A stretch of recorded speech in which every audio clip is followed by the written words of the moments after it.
اعوذ باللہ من الشیطان الرجیم، بسم اللہ الرحمن الرحیم۔ ہم جی وہ جو ہم نے پڑھی تھی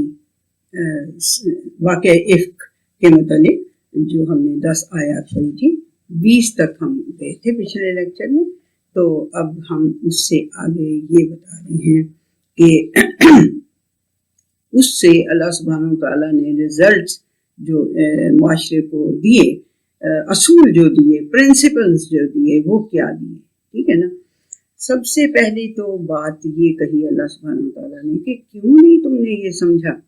جب تم نے یہ بات سنی تو تم نے یہ کیوں نہیں دل میں خیال کیا، اچھا گمان کیوں نہیں کیا، فوراً تم نے بری بات کو کیوں دل میں بٹھا لیا، ٹھیک ہے۔ کہ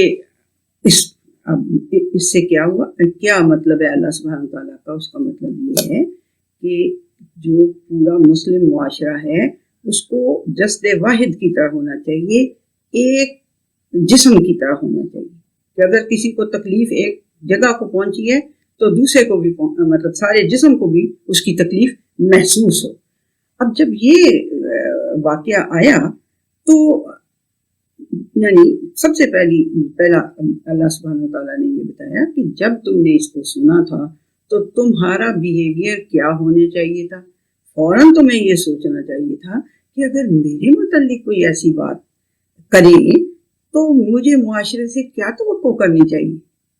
وہی کام تمہیں کرنا چاہیے تھا۔ تمہیں یہ ہرگز نہیں زیب دیتا کہ تم ایک منہ سے ایک نکلی بات ہے اور اس کو لے کے اور سارے معاشرے میں اس کو پھیلاؤ، ٹھیک ہے۔ یعنی کہ سب سے پہلی یہ بات ہے کہ تمہیں چاہیے یہ کہ تم اپنے اوپر اس بات کو لے کے آؤ اور اس کو دیکھو کہ اگر میرے لیے کوئی یہ کہہ رہا ہو، عورتیں ہیں تو وہ یہ دیکھیں، آدمی ہو تو وہ دیکھیں کہ بھئی اگر ہمارے لیے کوئی یہ کچھ کہہ رہا ہو تو پھر ہمیں کیسا لگے گا، ہم اس سے پورے معاشرے سے کیا ہماری توقع ہوگی کہ ہم کیا کریں، ایسی بات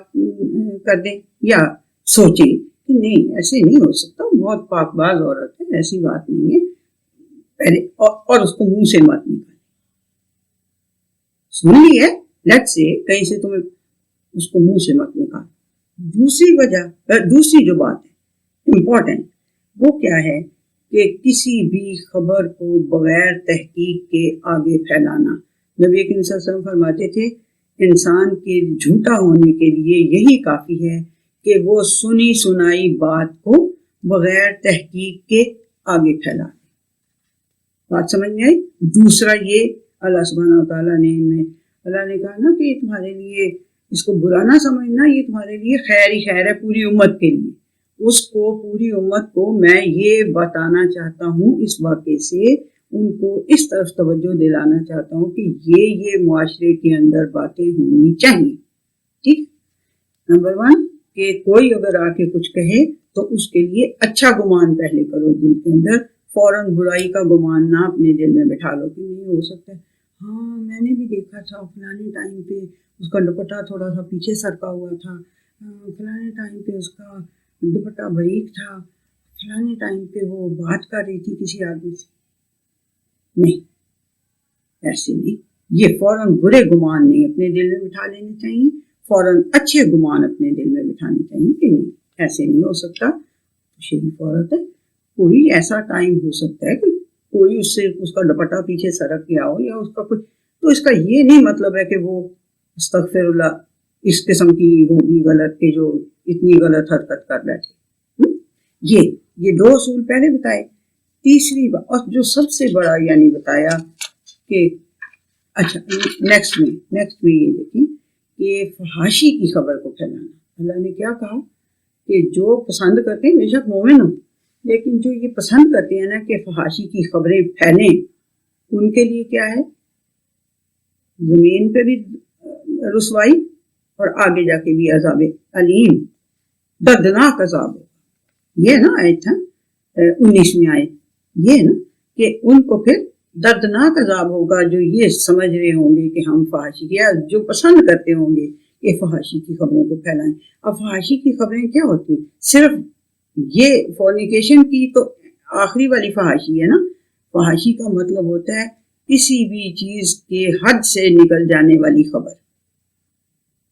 تو خبر کی اشاعت کے لیے اللہ سبحانہ و تعالیٰ نے اس میں یہ اصول قانون بتا دیا ہے کہ بھائی اس کو بغیر تحقیق کے آگے نہیں پھیلانا تمہیں، اور خاص طور پہ فحاشی کی خبر کو۔ اگر تمہیں ضرورت ہوگی، اگر تم مطلب سمجھتے ہو کہ یہ خبر آپ کے پاس آئی ہے، تو پھر جاؤ، تمہارے پاس 4 گواہ ہونے چاہیے۔ اگر تم کسی عورت پہ ایسی بات لگا رہے ہو تو آپ کے پاس 4 گواہ ہونے چاہیے، چشمدید، آنکھوں سے دیکھنے والے 4 گواہ تو بہت ہی مشکل کنڈیشن ہے تو بہت ہی مشکل کنڈیشن، لیکن اس کی وجہ پھر آپ کو میں بعد میں بتاؤں گی کہ یہ کنڈیشن اللہ سبحانہ و تعالیٰ نے کیوں لگائی۔ لیکن اس نے کہا کہ اگر تم نے کسی پہ کوئی الزام لگانا ہے تو تمہارے پاس 4 گواہ، اس قسم کا کوئی الزام کسی کی عصمت پہ لگانا ہے تو پھر تمہارے پاس 4 گواہ ہونے چاہیے، ادروائز پھر کوڑے تمہیں ہی پڑیں گے، نہیں لا سکو گے تو کوڑے تمہیں پڑیں گے۔ اب یہ یعنی کوئی یہ اس میں اور سب سے بڑی بات ہے کہ تم لوگ جو ہو، ہم آج کل کے زمانے میں مطلب اسے کیسے اپلائی کریں کہ ہم جو کبھی کتنی بڑی بڑی ہستیاں ہیں، سارے صحابہ کرام اتنی بڑی بڑی ہستیاں ہیں، ہم ان کے اوپر اگر اپنی رائے دینے لگ جائیں گے یا ہم ان کے اوپر کوئی الزام تراشی کرنے لگ جائیں گے تو سوچ رہے ہیں پھر ہمارا حال کیا ہوگا۔ دردناک عذاب جو بھی اس قسم کی فحاشی کی خبر پر، فحاشی کا میں نے بتایا کہ صرف مطلب یہ نہیں ہوتا کہ یہ والا، یہ مطلب بھی ہے، لیکن باقی بھی کسی قسم کی بری بات بڑی بڑی ہستیوں سے جو ہم منسوب کر کے ان کے اوپر الزام تراشیاں کرتے ہیں، ہمیں اپنے آپ کو مینڈ کرنا چاہیے اس معاملے میں۔ اچھا، اب اس پورے واقعے میں مصلحت کیا تھی؟ اللہ سبحانہ و تعالیٰ نے یہ ان دونوں کو اتنی مشکل میں 1 مہینے کے لیے ڈالے رکھا، تو کیا یعنی اس میں مصلحت تھی اللہ سبحانہ و تعالیٰ؟ مصلحت اس میں یہ تھی کہ یہ جو الزام ہے پرٹیکولر، یہ کسی کی عصمت پہ الزام لگا دینا، کسی کے اوپر تہمت لگا دینا فورنیکیشن کی، اس کے لیے اللہ سبحانہ و تعالیٰ نے کنڈیشنز اتنی سخت رکھی کہ اگر وہ ان کو کوئی پورا نہیں کر سکے گا تو پھر وہ اپنی پیٹھ کو حاضر کر دے 80 کوڑے کھانے کے لیے۔ تو اس سے ہوگا کیا؟ اس سے ہوگا کیا؟ دیکھیں، یہ کام تو بند ہو نہیں سکتا، یہ معاشرے میں یہ حرکت بند ہو نہیں سکتی، بند نہیں ہو سکتی بالکل، کہ پوری طرح سے ایریڈیکیٹ ہو جائے۔ اب اس کے لیے اللہ سبحانہ و تعالیٰ کی حکمت کیا ہے؟ اللہ سبحانہ و تعالیٰ کی حکمت یہ ہے کہ یہ ہو جائے، ہو گئی، اگر کہیں کسی معاشرے میں کہیں ہو گئی یہ حرکت تو اس کی تشہیر نہ ہو،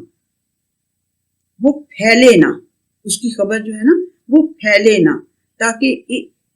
تاکہ لوگوں میں اگر خبر اس طرح کی پھیلتی ہے تو پھر کیا ہوتا ہے، آپ دیکھتے ہیں کہ روز اس طرح کی خبریں پڑھ کے تو پھر یہ ہوتا ہے کہ یہ اتنی بڑی کوئی بات نہیں ہے، چلو جی سارے اس میں ملوث ہو جائیں، ٹھیک ہے نا۔ تو یہ بات ہے، یہ سب سے بڑا اس کے اندر ہے کہ اللہ سبحانہ و تعالیٰ نے پھر جو اس کے لیے روکنے کے لیے اس کو جو یعنی طریقہ کار دیا ہے وہ یہ دیا ہے کہ اس کی ہونے سے تو یہ رک نہیں سکتا۔ نبی کریم صلی اللہ علیہ وسلم کے زمانے میں کتنے ہی لوگ نبی کریم صلی اللہ علیہ وسلم کے پاس آئے تھے کہ جی ہم سے یہ گناہ ہو گیا تو ہمیں آپ کوڑے ماریں، ایسے ہے۔ نبی کریم صلی اللہ علیہ وسلم کی اپنی وائف کے اوپر یہ الزام لگ گیا، اور اس سے بڑی تو کوئی مثال نہیں تھی نا۔ یہ اس قدر بڑی مثال اتنی بڑی ہستی سے اس لیے اللہ سبحانہ و تعالیٰ نے ان کو اتنی ٹربل میں رکھا کہ ان کی ذات سے اللہ سبحانہ و تعالیٰ نے سبق بہت بڑا دینا تھا امت کو۔ سبق یہ دینا تھا کہ یہ چیز جو ہے اس کی نہ یہ رک سکتی ہے، یہ ایکٹ پوری طرح سے ایڈیکیٹ نہیں کیا جا سکتا، اس کو کیا کیسے جا سکتا ہے، اس کو لمیٹیڈ رکھا جائے، اس کے لیے شرط اتنی زیادہ ہو کہ اس کی تشہیر نہ ہو سکے، اس کو پبلسائز نہ کیا جائے۔ میں آپ کو کل ہی میں دیکھ رہی تھی ایک حدیث کہ جس میں نبی کریم صلی اللہ علیہ وسلم نے بہت 5 باتوں سے وارن کیا ہوا ہے، اور وہ بہت ہی یعنی ہیں، اگر میں اس وقت نہ آپ کو بتا سکی تو میں انشاءاللہ نیکسٹ لیکچر میں بتا دوں گی، کیونکہ وہ مجھ سے دور کہیں پڑا ہوا ہے، اب میں اٹھ کے جا کے نہیں لا سکتی، وہ پیج، اور آپ لوگوں کو بھی ڈھونڈنے میں ہمیں دیر لگے گی، تو کل کو انشاءاللہ کر لیں گے، یا نیکسٹ لیکچر میں کر لیں گے۔ تو اس کا بات کیا ہے؟ اس کی بات یہ ہے کہ اللہ سبحانہ وتعالیٰ نے یہ بات اسٹیبلش کی ہے، اس بات کو اسٹیبلش کیا ہے کہ کوئی سرکمسٹانشل ایویڈنس اس چیز کو پروو کرنے کے لیے کافی نہیں ہے۔ سرکمسٹانشل ایویڈنس کیا ہوئی کہ بھئی عائشہ رضی اللہ تعالیٰ عنہ پیچھے رہ گئی، ایک رات گزر گئی، صبح کو وہ دوپہر کو جا کے وہاں پہ پہنچی۔ سرکمسٹانشل ایویڈنس کو لینے والوں نے، یعنی واقعاتی شہادت کہ کیسے واقعات ہو رہے تھے، کہ جی میں کمرے میں گئی تو ایک بیڈ میں لیٹے ہوئے بھی آپ نے دیکھ لیا نا، even then you can not, یہ آپ اس کے اوپر الزام نہیں لگا سکتے۔ یہ بڑا عصمت جو ہے انسانوں کی، عزت جو ہے انسانوں کی، وہ اتنی قیمتی چیز ہے کہ واقعاتی شہادت کے اوپر اس کو سزا نہیں دی جا سکتی، بلکہ آپ کو سزا ملے گی اگر آپ واقعاتی شہادت کے اوپر اس کے اوپر الزام لگائیں گے۔ ٹھیک ہے، تو یہ ایک بہت بڑی اللہ سبحانہ وتعالیٰ نے اس کے اندر بتایا کہ واقعات جتنا مرضی کسی واقعے کی طرف اشارہ کر رہے ہوں، جیسے مرضی، جتنے مرضی آپ کو اسٹرانگ لگ رہے ہوں، ایون یہ کہ مطلب میں نے آپ سے کہا کہ بیڈ کے اندر لیٹے ہوئے بھی دیکھ لیے دونوں کو، تو ایون دین آپ یہ اس کا الزام ان پہ نہیں لگا سکتے جب تک کہ آپ کے پاس 4 گواہ اس کے موجود نہ ہو، جو کہ بہت ہی ڈیفیکلٹ بات ہے۔ تو اللہ سبحانہ وتعالیٰ نے اس کا راستہ، اس کی تحقیق کا راستہ روکنے کے لیے، تاکہ یہ معاشرے میں غلاظت نہ پھیلے، اور اتنا پکا یعنی کہ بتا دیا کہ 4 گواہوں کے بغیر آؤ گے تو پھر کوڑے تمہیں پڑیں گے، تاکہ کان ہو جائے ہر ایک کو، ہر بندہ ڈر جائے کہ میں نے یہ والی بات نہیں کہنی۔ اور آج کل کیا ہوتا ہے، ہر بیچاری عورت پہ یہ والا الزام لگا کے اس کو جب ڈیورس کرنا ہوتا ہے سب سے پہلا الزام یہی لگا دیتی ہے کہ ڈیورس نہیں ہے، کوئی نہیں، عدالت اس کو پوچھتی کہ 4 گواہ کدھر ہیں بھائی تمہارے پاس۔ یہ جب ہم امپلیمنٹ نہیں نہ کرتے اللہ سبحانہ وتعالیٰ کے وزڈم کے فیصلوں کو، تو مارے پھر کھاتے ہیں، پھر یہ بیڑا غرق ہوتا ہے سوسائٹی کا۔ جو ہی اس نے لکھا ہے نا، ایک طلاق نامے میں اگر اس نے یہ لکھا ہوا ہے، اپنی بیوی پہ الزام لگایا ہوا ہے، تو اس کو بلائیں، دونوں سے وہ والی لعان والی وہ کروائیں، پھر دیکھیں نظر، پھر کیسے وہ کہتا ہے کہ میرے پہ اللہ کی لعنت ہو۔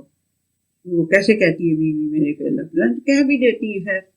نبی اکرم صلی اللہ علیہ وسلم کے زمانے میں ایک مثال ہے کہ جس نے کہہ دیا تھا کہ میں نے اپنی فیملی کو بٹا نہیں لگانا، فیملی کے نام کی عزت میں نے رکھنی ہے، ٹھیک ہے اللہ نے کہا ہوا ہے میرے پہ لعنت، میں لعنت قبول کر لیتی ہوں۔ سب نے اسے سمجھایا کہ اللہ کا غضب بہت بڑی چیز ہے، مت کرو یہ حرکت، لیکن اس نے کر دی تھی۔ انسان بڑے بڑے ڈھیٹ ہوتے ہیں، لیکن اللہ سبحانہ وتعالیٰ نے جو اس کام سے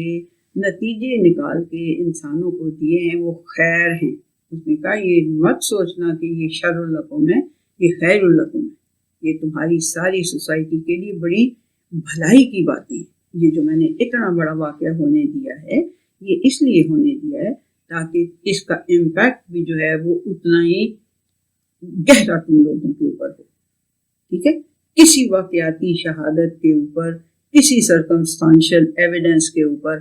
یہ والا الزام آپ کسی عورت پہ نہیں لگا سکتے جب تک کہ آپ 4 گواہ نہ لائیں۔ ٹھیک ہے جی،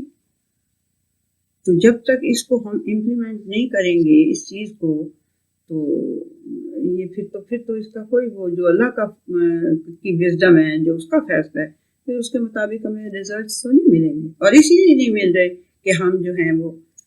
اس کو ایسے ہی بس ایک دفعہ پڑھ لیتے ہیں اور سن لیتے ہیں، سن بھی کئی بار سن لیتے ہیں۔ ہر رمضان میں سنتی ہوں کہ پورا قرآن حکیم جو ہے وہ مسجدوں کے اندر، نمازوں کے اندر، وہ جو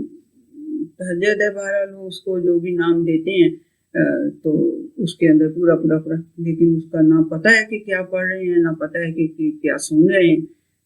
وہ پڑھ کے چلے جاتے ہیں، لیکن کوئی اس کو امپلیمنٹ نہیں کرتا۔ یہ نیوز آپ دیکھ لیں، وہ جا کے کہیں پاکستان کے کسی کونے میں جا کے کسی گاؤں کے اندر، کسی گاؤں کا بھی چھوٹا سا کوئی گاؤں ہو، اس کے اندر بھی کوئی اس قسم کی، تو وہ یہاں لا کے ایسے نیوز دے رہے ہوتے ہیں اور ایسے بتا رہے ہوتے ہیں جیسے ایسے لگتا ہے شاید پاکستان میں یہی کام صرف ہو رہا ہے اور کوئی کام ہی نہیں ہو رہا۔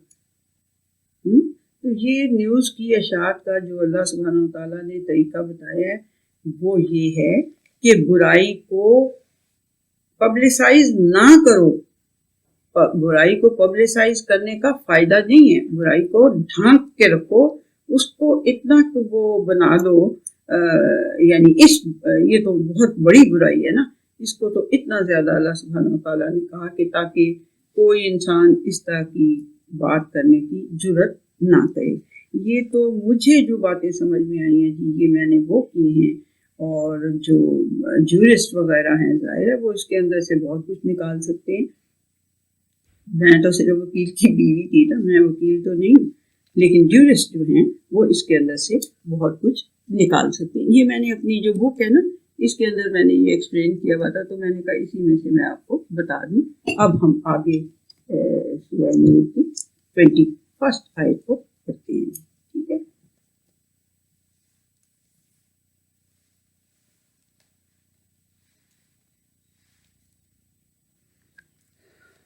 کچھ سمجھ میں آیا یہ میری بات آئی سمجھ میں کچھ؟ اچھا ماشاء اللہ، واجب، یہ تو بڑی اچھی بات ہے، یہ بڑی اچھی طرح سمجھ میں آ گئی۔ دیکھیں پھر منہ سے لفظ نکالتے وقت میرے بچوں میری بہنوں بہت دھیان رکھنا چاہیے، پکڑ ہوئے گی ہر لفظ نکالنے۔ کسی کے لیے اس قسم کا جو ہے وہ نہیں کہتے نا، بہت سخت بری بات ہے، بہت سخت بری بات ہے، ٹھیک ہے۔ منہ سے نکل جاتا ہے، کئی بار نکل جاتا ہے۔ جس بندے کو آپ نے، جس بندے کے متعلق کوئی ایسی بات کی ہوئی ہے، اگر اس سے معافی مانگنے میں کوئی فساد کا اندیشہ ہو، اول تو اس سے آپ معافی مانگ سکتے ہیں کہ بھی میں نے ایک دفعہ اس طرح کی بات میرے منہ سے نکل گئی تھی تمہارے لیے، لیکن یہ اتنی کوئی آسان بات نہیں ہے کہ آپ اس کو کہیں تو وہ آپ کو معاف کر دے گا، یہ کر دے گی۔ تو ضرور کہیں معافی مانگنے کی کوشش تو کریں، اور معافی ہو بھی کر بھی سکتے ہیں انسان معاف، لیکن اللہ تعالیٰ سے بہت زیادہ معافی مانگنے کہ اللہ جی میں اگر یہ ایسے کہوں گی تو اس سے فساد کا خطرہ ہوگا، بہت سے گھر اجڑنے کا خطرہ ہوگا، بہت سی پریشانیاں ہو جائیں گی، تو اللہ جی مجھے معاف کر دیں، میرے منہ سے نکل تو گئی تھی ایسی بات، میں نے بغیر تحقیق کے 4 انسانوں کے سامنے ایسی بات کہہ دی تھی، تو اللہ جی مجھے معاف کر دیں۔ اس بندے سے معافی مانگ، اس بندے کے لیے آپ مغفرت کی دعا کرتے رہیں، اس بندے کے لیے آپ مغفرت کی دعا کرتے رہیں کہ اللہ جی میرے اس وجہ سے اس کے گناہ معاف کرتے رہیں، ٹھیک ہے، میں معافی مانگ رہی ہوں، مجھ سے یہ ہو گئی ہوئی ہے غلطی، مجھے پتہ نہیں تھا اور میں نے یہ جرم کر دیا، نادانستہ کر دیا یا دانستہ کر دیا، تو اب تو پھر چھوٹ تو ایسی ہوگی جب اللہ سبحانہ وتعالیٰ معاف کرے، ٹھیک ہے جی۔ اچھا اب آگے ہم چلتے ہیں۔ یا ایھا الذین آمنوا لا تتبعوا خطوات الشیطان، اور اے ایمان کے دعوے دارو، شیطان کے چھوٹے چھوٹے قدم جو ہوتے ہیں نا انہیں وہیں پہ ریکگنائز کر لو کہ یہ تو کوئی شیطان کا ہے، تو بڑا ہی چھوٹا ہے، تو بالکل ہی چھوٹا قدم ہے۔ کبھی کسی لڑکی کا فون آ گیا تو اپنے جھٹکی دے دی آگے سے کہ اور شٹ اپ، میں اس قسم کی بےہودہ باتیں نہیں سنتا، یا وہ میسیجز آج کل تو والا معاف کرے پتہ نہیں کیا کیا شروع ہو گیا ہے، تو وہ آپ نے فوراً ریکگنائز کر لینا ہے کہ یہ شیطان کا ایک چھوٹا سٹیپ ہے جو مجھے پتہ نہیں کدھر تک لے جائے گا۔ وہ کل کو وہ کہے کہ لو تم بڑے وہ کاورڈ ہو، ایک لڑکی کا فون آیا تو تمہاری جان نکل گئی ہے، کیا ہوا میں تمہیں کھا جاؤں گی کوئی؟ چلو جی بات شروع ہوگی، چلو بات کر لینے میں تو کوئی قیامت نہیں ہے نا، بات تو کریں، ہم باتیں تو کریں، چلو جی باتیں شروع ہو گئی، تصویریں ایکسچینج ہو گئی، چلو جی کوئی اس کی میٹنگ پلیس رینڈیوز کوئی وہ طے ہو گئے، چلو جی پھر آگے کام چل پڑا۔ تو اب یہ ہوا کیا، سٹیپ کون سا تھا شروع والا؟ ایک چھوٹے سے فون سے بات شروع، ٹھیک ہے۔ تو یہ اللہ سبحانہ وتعالیٰ کہتے ہیں ایمان کے دعوے داروں، یہ شیطان کے قدموں کے اوپر کی پیروی کبھی نہ کرنا۔ چھوٹے چھوٹے خطوات، خط کہتے ہیں ایسی لکیر جو ہوتی ہے، ایک ایسی لکیر جو ہوتی ہے، یعنی خط، اس کے چھوٹے چھوٹے بھی اگر کوئی سٹیپس تمہیں وہ نظر آتے ہیں، ان کو کبھی فالو کرنا شروع نہ کر دینا، پھر وہ لے کے پہنچاتا ہی اخیر تک ہے. ٹھیک ہے. وَمَن يَتَّبِعْ خُطُوَاتِ الشَّيْطَانِ فَإِنَّهُ يَأْمُرُ بِالْفَحْشَاءِ وَالْمُنكَرِ، اور جو کوئی شیطان کے ان چھوٹے چھوٹے سٹیپس کو فالو کرے گا تو یقین کر لو کہ وہ تو تمہیں فحش باتوں کی طرف اور جن سے انکار کیا جانا چاہیے باتوں کا ان کی طرف ہی لے کے جائے گا. وَلَوْلَا فَضْلُ اللَّهِ عَلَيْكُمْ وَرَحْمَتُهُ مَا زَكَىٰ مِنكُم مِّنْ أَحَدٍ أَبَدًا، اور اگر تمہارے اوپر اللہ سبحانہ وتعالیٰ کا فضل نہ ہوتا، یعنی اس کا وہ تمہیں تمہارے ڈیوز سے زیادہ نہ دے رہا ہوتا اور تمہارے اوپر اس کی رحمت نہ ہوتی تو پھر تم میں سے کوئی بھی پیور نہ رہ سکتا. مازکا، تم میں سے کوئی بھی ایک بھی کبھی بھی پیور نہ رہ سکتا. وہ تمہیں تمہارے ڈیوز سے زیادہ دے دیتا ہے اور تمہیں بچا لیتا ہے اس کے شیطان کے قدموں سے. وَلَٰكِنَّ اللَّهَ يُزَكِّي مَن يَشَاءُ، لیکن اللہ سبحانہ وتعالیٰ ہی تمہیں جس کو چاہتا ہے اس کو پیوریفائی کر دیتا ہے. واللہ سمیع علیم، اور اللہ تعالیٰ کرتا کیوں ہے، وہ سنتا رہتا ہے تمہاری باتیں بھی اور جانتا بھی بڑی اچھی طرح سے ہے تمہارے اندر باہر کو کہ کس کا دل یہ ہے کہ میں ان فحش چیزوں کے پیچھے لگوں اور کس کا دل ہے کہ میں ان سے بچ کے رہوں. پھر وہ اسی طرح سے اس کو پیوریفائی کر دیتا ہے اس کے تھاٹس کو. تو مانگا کریں یہ دعا، مانگا کریں کہ اللہ جی ہمیں اپنی طرف سے ہمارے دلوں کو پیوریفائی کر دے، ہمارے دلوں کو ایسا دماغوں کو ایسا پیوریفائی کر دے کہ ان کے اندر کوئی غلط چیز جو ہے وہ آئے نہ. ٹھیک ہے. وَلَا يَأْتَلِ أُولُو الْفَضْلِ مِنْكُمْ وَالسَّعَةِ أَنْ يُؤْتُوا أُولِي الْقُرْبَىٰ وَالْمَسَاكِينَ وَالْمُهَاجِرِينَ فِي سَبِيلِ اللَّهِ. اب یہ والی جو آیت ہے یہ اس طرح ہے کہ جب عائشہ رضی اللہ تعالیٰ عنہ پہ الزام لگایا تھا نا، تو ایک ان کا رشتہ دار تھا جو کہ باقاعدہ اس الزام میں شریک ہو گیا تھا. مستہ اس کا نام تھا، جس کی ماں کا قصہ بھی ساتھ. تو وہ جو مستہ تھا نا، وہ ابو بکر رضی اللہ تعالیٰ عنہ اس کو، وہ غریب تھا تو اس کو رشتہ داری کی وجہ سے اس کو پیسے دیا کرتے تھے کہ یہ لو تم غریب ہو تو اللہ نے مجھے دیا ہوا ہے، تو یہ لو جو ان کا اللہ نے جو کہا ہوا ہے کہ ان قربا کو سب سے پہلے دو، جو سب سے نزدیک آپ کے رشتہ دار ہیں غریب ہیں تو انہیں سب سے پہلے، تو وہ اس کو دیتے تھے. تو جب یہ بات ہوئی اور انہیں پتہ چلا کہ یہ بھی اس بہتان تراشی کے اندر شامل تھا پورا، تو انہوں نے کہا اب میں اس کو خرچ نہیں دوں گا. تو اللہ سبحانہ وتعالیٰ کہہ رہے کہ نہیں، ایسے نہیں ہے. جو تم میں سے فضل کے مالک ہیں، جن کے پاس اللہ کی رحمت بہت ہے، اور سعادہ جن کے پاس وسعت ہے، وہ ایسا نہ یعنی کہ قسم کھا لیں کہ بھئی میں تو اپنے ان رشتہ داروں کو اور مسکینوں کو، مہاجرین کو، جو سبھی اللہ کی راہ میں جنہوں نے ہجرت کی تھی، ان کو میں کوئی خرچ نہیں دوں گا. ایسی قسم نہ کھا لیں. جو وہ ہیں فضل ہیں، جن کے پاس وسعت ہے مال کی، تو وَلْيَعْفُوا وَلْيَصْفَحُوا، انہیں معاف کر دیں اور ان سے درگزر کریں. اَلَا تُحِبُّونَ أَن يَغْفِرَ اللَّهُ لَكُمْ، کیا تم یہ نہیں چاہتے کہ اللہ تعالیٰ تمہیں تمہارے لیے بھی کچھ جو گناہ ہیں ان کے اوپر پردہ ڈال دے؟ بہت ہی پیارا یہ طریقہ ہے. وَاللَّهُ غَفُورٌ رَحِيمٌ، اور اللہ سبحانہ وتعالیٰ بہت ہی غفور ہے اور بہت ہی رحم کرنے والا ہے. تو تم اگر چاہتے ہو کہ اللہ تمہیں معاف کر دے اور اللہ تمہارے خطاؤں کو تاہیوں پہ پردے ڈال دے، تو پھر تم مت ایسے کرو، اس کو معاف کر دو انہیں اور ان سے درگزر کرو. یہ پھر ابو بکر رضی اللہ تعالیٰ عنہ نے اس آیت کے بعد دوبارہ انہیں خرچ دینا شروع کر دیا تھا. ان الذین یرمون المحصنات الغافلات المؤمنات لعنوا فی الدنیا والآخرہ ولہم عذاب عظیم. تو یقین کر لو اس بات کا کہ جو لوگ معصوم بھولی بھالی عورتیں جو کہ اپنے آپ کو جو 45 لائف گزار رہی ہیں اپنی عفت کے معاملے میں، اپنی موڈیسٹی کے معاملے میں، جو ایک 45 لائف گزار رہی ہیں اور وہ بھولی بھالی ہیں، غافلات، انہیں پتہ ہی نہیں اس قسم کی باتوں کا، اور مومن بھی ہیں وہ، ان کے اوپر اگر کوئی اس طرح کا بہتان تراشی کرے گا، جو کرے گا اس کے پیچھے دنیا میں بھی اور آخرت میں بھی لعنت لگی رہے گی. اللہ کی رحمت سے دوری اس کے لیے لگی رہے گی. وَلَهُمْ عَذَابٌ عَظِيمٌ، اور انہیں بہت بڑا عذاب ہوگا. یہ دیکھ لیں کہ یہ اتنا ڈیلیکیٹ معاملہ ہے، اس کا زبان کھول کے آرام سے فرما دینا، یہ اتنا ڈیلیکیٹ معاملہ ہے کہ لوئنو فی دنیا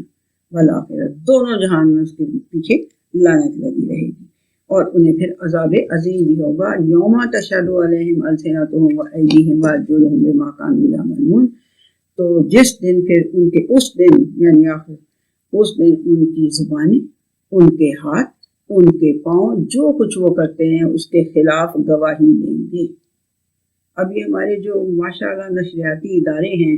یہ جو خبریں بریکنگ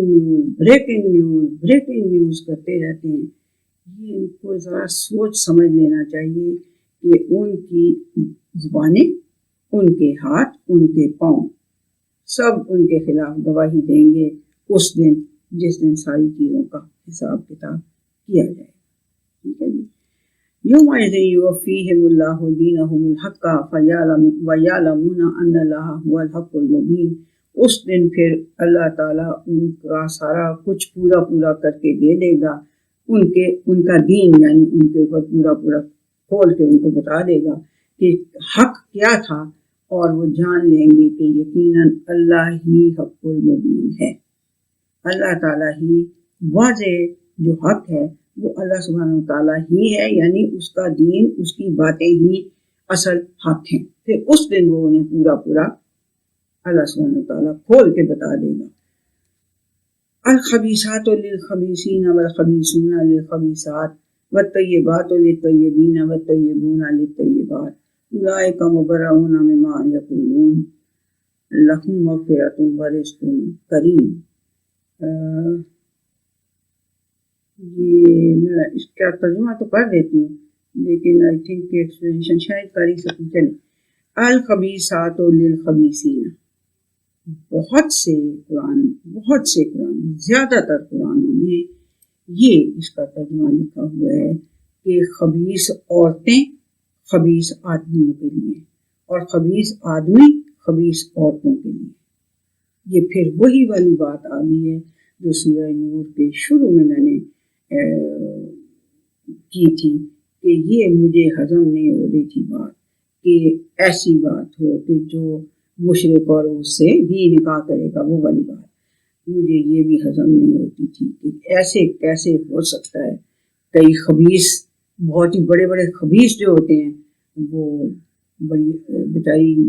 مسلم عورتوں کو ٹکر جاتی ہیں، اور بڑی خبیث عورتیں جو ہے بڑے شریف آدمیوں کو ٹکر جاتی ہیں، پھر یہ تو بات نہیں ہوگی۔ پھر اس کے اوپر بھی میں جب بہت زیادہ گہری اس کے ساتھ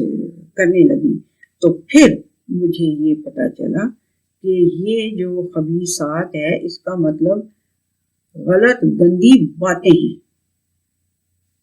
غلط اور بری باتیں۔ اور کس سے پھر مجھے یہ اس کو تقویت بھی میرے خیال کو ملی، یہ جو اگلی آیت کا اگلا حصہ ہے نا، اولئک مبرؤون مما یقولون، اس لفظ سے کہ جو باتیں وہ کہتے ہیں وہ اس سے بری ذمہ ہیں، مبرہ ہیں۔ ٹھیک، اس بات سے مجھے یہ پھر میری اس خیال کو تقویت ملی، اور ظاہر سی بات ہے لسان العرب میں نے پھر بہت وہ کیا، اس کے اوپر میں نے بہت ڈپینڈ میں کرتی ہوں، تو میں نے کیا کہ جو خبیثات ہے اس کا مطلب ہے غلط باتیں، گندی باتیں، بری باتیں، اور خبیثین جو آدمی، غلط باتیں جو ہیں وہ غلط آدمیوں کے لیے ہیں، انہی کو زیب دیتی ہیں کہ وہ غلط باتیں کریں، اور جو خبیثون ہیں یعنی کہ جو غلط باتیں کرنے والے ہیں انہی کے لیے یہ گندی باتیں ہیں۔ یعنی غلط باتیں غلط آدمی ہی کر سکتے ہیں، اور جو غلط آدمی ہیں وہی غلط باتیں کر سکتے ہیں۔ خبیثات للخبیثات، ان کے لیے یعنی بری خبروں کے لیے، بری باتوں کے لیے برے آدمی ہی ہوتے ہیں جو یہ کرتے ہیں۔ اور طیبات للطیبین، اور جو اچھے طیب جو مطلب کہ مناسب آدمی ہوتے ہیں، مناسب انسان ہوتے ہیں، ان کے منہ سے جو باتیں نکلتی ہیں وہ بھی طیب ہوتی ہیں، اور جو طیب آدمی ہیں وہ نکالتے ہی منہ سے طیب باتیں ہیں۔ یہ اس کا مطلب ہے، اس کا وہ مطلب نہیں ہے جو عام طور پہ لکھا ہوا ہے کہ خبیث عورتوں کے لیے خبیث آدمی تو خبیث آدمیوں کے لیے خبیث عورتیں، یہ نہیں ہے مطلب، اس کا مطلب باتیں ہیں، خبیث باتیں ہیں، خبیث باتیں خبیث آدمیوں کے لیے، خبیث آدمیوں کے منہ سے نکلتی ہی خبیث باتیں ہیں، اور طیب آدمیوں کے منہ سے نکلتی ہی طیب باتیں ہیں، اس لیے طیب باتیں طیب آدمیوں کے لیے ہیں جو اچھی باتیں کرتے ہیں۔ اولئک مبرؤون مما یقولون، یہ جو آیت کا پارٹ ہے، اس سے ہی اس بات کو اور تقویت ملتی ہے کہ جو وہ کہتے ہیں وہ اس سے بری ذمہ ہیں، یعنی جتنی یہ بےہودہ بات پھیلائی ہے انہوں نے، وہ عورتیں یا وہ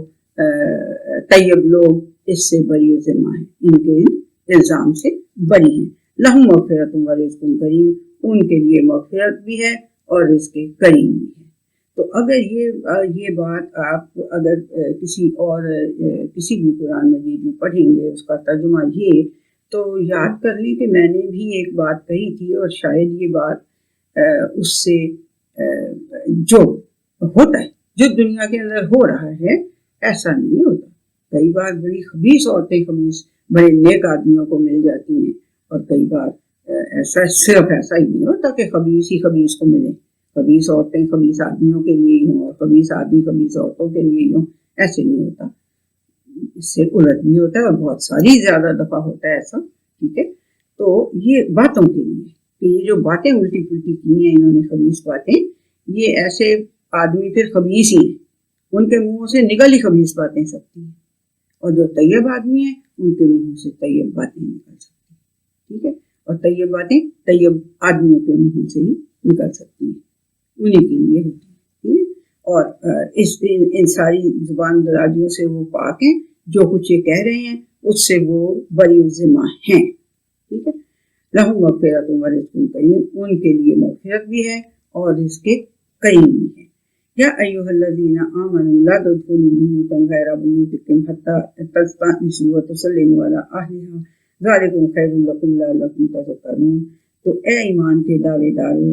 اپنے گھروں کے علاوہ دوسروں کے گھروں میں ایسے ہی داخل نہ ہو جایا کرو یہاں تک کہ تم ان سے اجازت مانگ لو، اور انہیں اس کے اہل پہ یعنی گھر والوں کو، اہل خانہ کو سلام کرو، ذالکم خیر لکم لعلکم تذکرون، تو یہ تمہارے لیے بہتر ہے اگر تم